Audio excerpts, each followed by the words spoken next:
Vergil, the primary antagonist in the Devil May Cry franchise, is probably as famous, if not more, as the protagonist of the series, Dante. While Dante by himself is one of the best main characters in character action games, his twin brother Vergil is more appealing to me. Let's talk about their lore for a little bit. Dante and Vergil are the sons of Sparta, a great demon who once sided with humans and closed the gates between the human world and the demon world. Then he came to Earth, fell in love with a woman called Eva, and had 2 twin sons. Then he split his power between his 2 sons by giving each one a piece of a medallion and a sword. Rebellion for Dante, and Yamato for Vergil. One has the power to combine the nature of 2 things, and the other the power to separate them. Then he fucked off to buy some milk and never came back. DMC Devil May Cry is not canon, shut the fuck up. After a while, some demons by the order of Mundus, the Demon King, attack and invade their house looking for Sparta, but can't find him there obviously. The demons murder Eva and severely injure Vergil. Eva could put Dante in a closet, but when she went to look for Vergil,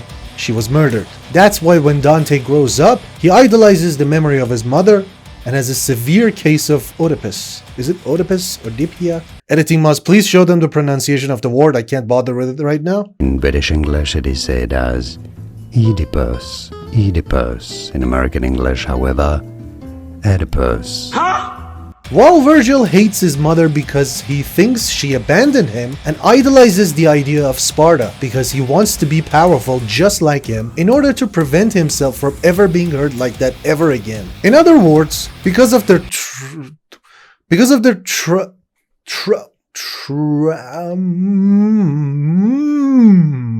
The reason I couldn't pronounce this word correctly is because I hate the word trauma and how it has been portrayed in different pieces of media and how it has lost all of its meaning. Dante hates his demon blood but cherishes his human side, while Vergil despises his human side thinking it's a weakness and endeavors to strengthen his demon side in order to gain more power. And that is why Dante and Vergil are rivals, because of their philosophical differences. Vergil is a playable character in DMC 3, 4, and 5. Today we're gonna mostly talk about DMC 3 and 5 Vergil, because, you know, in DMC 4 he technically doesn't exist.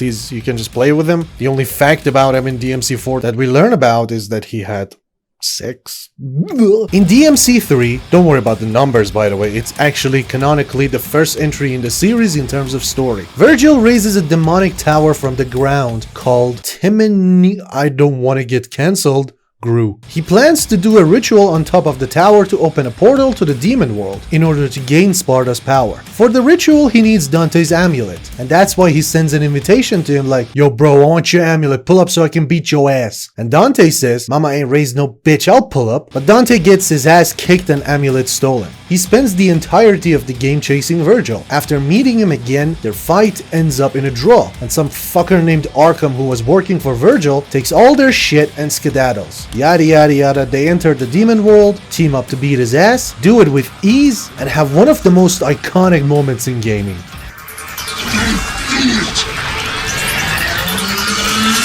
Jackpot.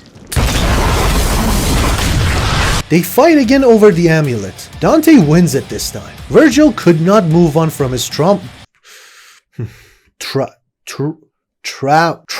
I'm gonna call it trauma. Even after his bonding moment with his brother. He plunged himself to his doom like any other self-destructive idiot would. He decides to stay in the demon world for power. Gets captured by Mundus and is tortured for years. He turns into one of the Demon King's knights called Nilo Angelo. Dante actually fights him a couple of times in DMC 1. We realize that Vergil actually had sex in DMC 4 and actually has a son named Nero, who's the protagonist in DMC 4. Now let's talk about DMC 5. After being released from Mundus, Vergil is weak and dying. Instead of reuniting with his family, he decided to literally rip off his son's arm in one swift motion instead of saying, "Hey son, can you give me my sword back?" Sure, here you go. Thanks. Like, how did you... Why did you do that, Vergil? And then he again refuses to let his human side breathe. He cuts it out of him just to gain enough power to beat Dante. In a desperate attempt, he stabs himself with the Yamato to separate his human side from his demon side. His demon side, Urizen, goes on to raise a demonic tree in the city of Redgrave. The tree bears a fruit which, when you eat it, you become the Demon King. Dante, Nero, and V, Vergil's human side, team up to stop Urizen, but they get their shits kicked in. They do it again. Still get their shits kicked in, until Dante unlocks his true Super Saiyan power and beats Urizen's ass. Then V and Urizen combine their bodies, and after a long wait, precisely 14 years, Vergil is back. Dante tells Nero that Vergil is his dad, goes to fight Vergil through a draw again. They get interrupted mid-fight by Nero, which is one of the coolest moments in the franchise. Nero fights Vergil and defeats him. This fight is so fucking cool. Like, look at his animations, man. God. Vergil and Dante agree to team up again to go to the demon world to destroy the tree from its roots, but they are stuck in the demon world forever. But they don't mind it because they can fight forever, dun dun dun dun dun, fight forever, dun dun dun dun. Now enough about the lore, let's talk about the essence of Vergil's character. Vergil kinda sorta popularized the idea of a rival character, ones like Jean in Bayonetta and Jetstream Sam in Metal Gear Rising: Revengeance. Characters that mirror the protagonist in terms of scale, skills, and likability. But these characters have complete opposite personalities and aesthetics. Raiden is uptight and unhinged, but Sam is a shithouser and also unhinged. Jean, on the other hand, well, I still haven't played Bayonetta, so I don't know. Please, Bayonetta fans, don't kill me. I will eventually get to play it again. Please, calm down. Vergil and Dante, on the other hand, could not be more different in terms of personality. Dante was a mama's boy, hated his dad, became super depressed after the demon attack. Like, all he does is eat pizza and ice cream and not have sex with any woman ever because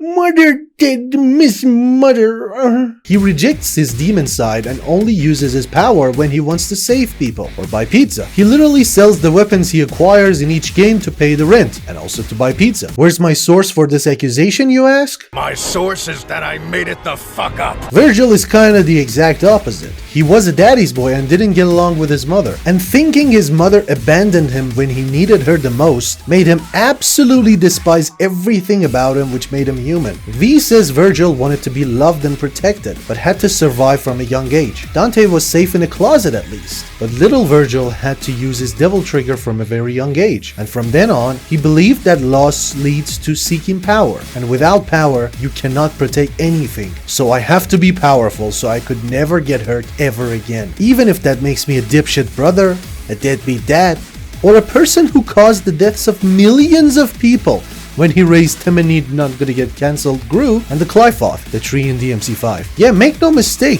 Vergil is not a good guy. A lot of people, including the retarded director of the DMC anime, Adi Shankar, think that Vergil is a misunderstood character who has redeemed himself. He's not. He killed millions of people. That's the end of the discussion. I do believe he's still one of the coolest characters and it is okay to admire him because he is a fictional character in a video game and I can separate fact from fiction, unlike some other people on the internet. So why is Vergil such a goddamn great character? Well, before we answer that question, let's talk about the badass trope in media. You all are familiar with this type of archetype. The rough and gruff, self-confident, always the one that comes on top, doesn't look at explosions, doesn't even care about the script. We all love these characters. We aspire to be like these characters. We even invented a word for the energy that radiates from these characters. In short, we love badass characters because they are infinitely cool. If you've watched enough video essays in your life, you might be predicting that I'm going to cross-examine multiple characters with this archetype, analyze their personalities, and come to the conclusion that they are all bad characters. Nice prediction, but no. This is not a deconstruction of villainy. This is not a badass and overpowered character bad video. There won't be any subversion of expectations going on here. We're not gonna talk about ludonarrative dissonance. Oh, I'm such a video essayist. Oh. I'm not gonna Adi Shankar Vergil's character. That disaster will occur in Netflix's Devil May Cry Season 2. I hoped it would be you,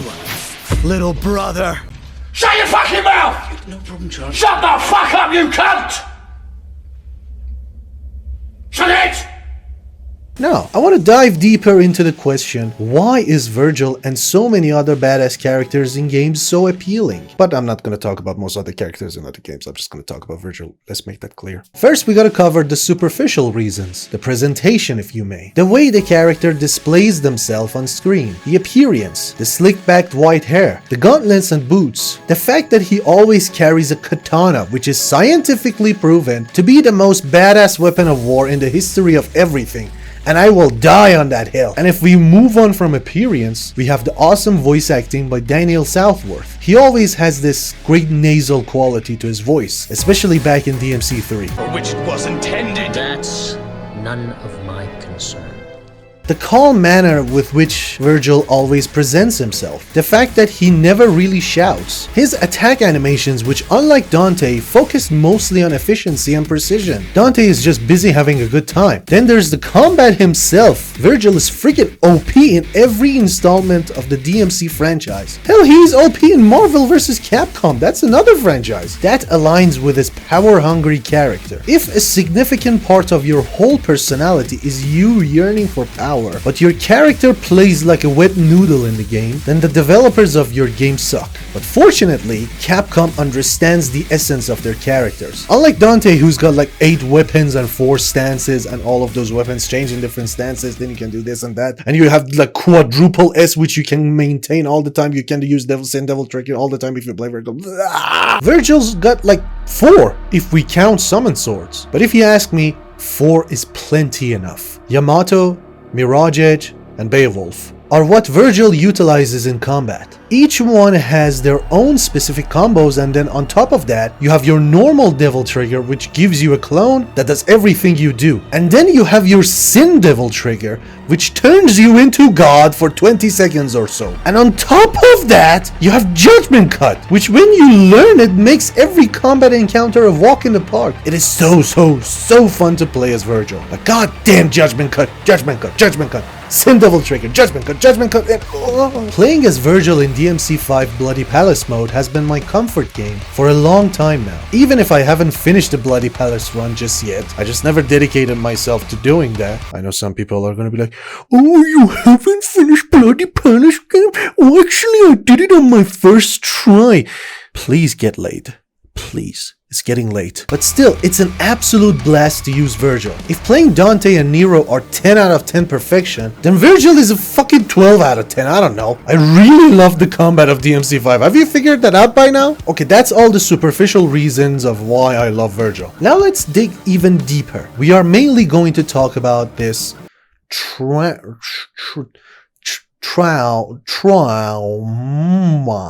Vergil has a serious trauma. Now, I'm not a psychologist, so I can't diagnose him, but he was attacked by demons as a child and could not defend himself. And his mother, whom he already had a difficult relationship with, seemed to have abandoned him. What would you do in that situation? Would you not consider everything human about you a weakness? Would you not cast out all of your humanity in order to gain enough power so that you could never be hurt ever again? The answer is clear. Vergil's reasons for how he turned out is completely understandable. If we put his actions aside and delve deeper into his psyche and put ourselves in his shoes, it's not that hard to empathize with Vergil. In his heart of hearts, he's just a goth poetry-loving kid who wanted to be loved and protected. We know this because Vergil literally tells us this. I wanted to be protected and loved, but I was alone. My only choice was to survive. He even ponders about whether he would have turned out the way he did if his position with Dante was switched that day. This is actually a very important moment for Vergil's character. That day, if our positions were switched, would our fates be different? Would I have your life and you mine? In DMC3, he could not give a flying fuck about Dante, or that night when they were attacked, or even his entire family. He was so consumed by his pursuit of power that he was blind to everything else in his life. Everything that makes life worth living for, like love and family, and all of that meant nothing for Vergil. And we know that when Vergil cuts his demon side from his human one, Urizen, the demon side, had no recollection of anything. All of Vergil's memories were stored in V. Urizen only cares about gaining power, no matter how many people's blood is sucked out of them, and defeating Dante. He might blame his brother because of all the pain and torture he had to go through when he was Nilo Angelo. Urizen does not remember his mother, and probably does not know or care about his father. He thinks he has surpassed him. But after all of that, all that pursuit of power, all those years hating Dante and his mother, after surpassing his father in terms of power, after eating the fruit which makes you the goddamn king of the world, what happened? He was defeated by Dante, because the pursuit of power with no real intention is pointless. Urizen is so baffled by Dante's strength that he questions Dante about why he's so powerful. Urizen is so naive and clueless about love that he can't even comprehend the concept of love and fighting for what you love.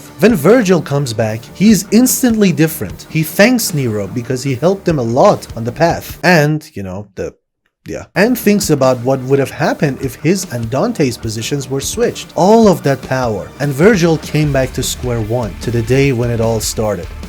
His trauma. His trauma is not even based on reality. His mother didn't abandon him. She was looking for him when demons killed her. His suffering under the banner of Mundus didn't happen because of Dante. He chose to stay in the underworld himself. And his pursuit of power in order to never be hurt again like that is already complete. Hell, it was complete back in DMC 3. No one in the world was strong enough to fuck with the Sons of Sparta. They were powerful enough to protect themselves forever. You see, sometimes there live demons inside us that seem to be powerful and unstoppable. They seem that way because we let them be that way. Sometimes the pain we feel, the insecurity we deal with, and these obsessions we have are just hollow. We let them stay in us and feed off of us for so long that they seem impossible to defeat. I'm not saying that all mental problems can be solved by a little self-awareness. No, just give yourself a break sometimes. You are not worthless because you had your heart broken. You are not unworthy of love because you don't look like a supermodel. And you are sure as shit not a weak and unlovable person because demons attacked you when you were very young and your mother wasn't there and you had to protect yourself in order to survive. You're fine. Just relax. Maybe it's time to move on. After becoming whole again, I think Vergil has started the process of moving on. You might be asking if he still wants to fight Dante. How's that moving on? And it's not like Dante is this super funny and healthy character and everything in his life is awesome. Hell no. He's depressed as fuck. He's a broke guy with no family and his diet consists of pizza and ice cream. The only person who posed a threat to Dante was Mundus, and he was defeated a long time ago, and his brother whom he thought was dead back in DMC 3. But after getting a visit and realizing Vergil is back, he's probably having a wedding up his ass of happiness. Having a wedding up somebody's ass is a Persian expression meaning that guy is super duper happy. So you might be asking, if Dante is happy Vergil is back, and Vergil has moved on from his trauma, why are they fighting? To answer that question, I would like to talk about an episode of a TV show called Community. There are two characters in this show called Abed and Troy. In this episode, each person builds a fort in their college. Abed is building a pillow fort and Troy a blanket fort. They have an argument which leads to them insulting and pointing out each other's insecurities. So basically the show treats this childish tantrum between friends into a war documentary. Seriously, I highly recommend watching Community if you haven't seen it. At the end of the pillow versus blanket war, that's a sentence I never thought I would say, everyone is tired and goes home, but Troy and Abed are still fighting. When Jeff asks them why they don't stop, they say this. I don't want to. Me neither. Why not? This is gonna be the last thing we ever do together. You can't stop. Well, doesn't that kind of solve your problem? The realization that you like each other so much you'd hit each other with pillows forever?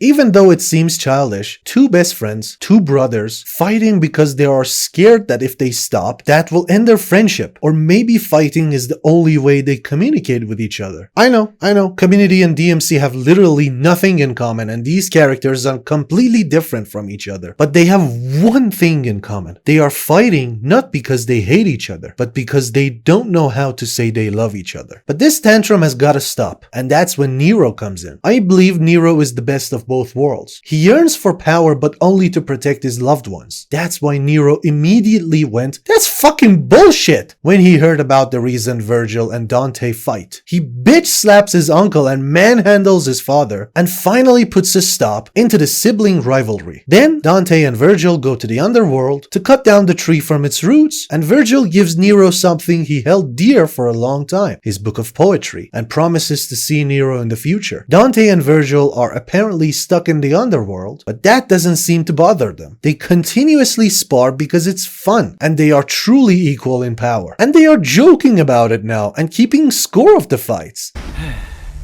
Why you gotta leave me hanging? We used to love saying that. I have no recollection. Well, let me jog your memory. A little Vergil. Crying in the corner. Because mommy got mad.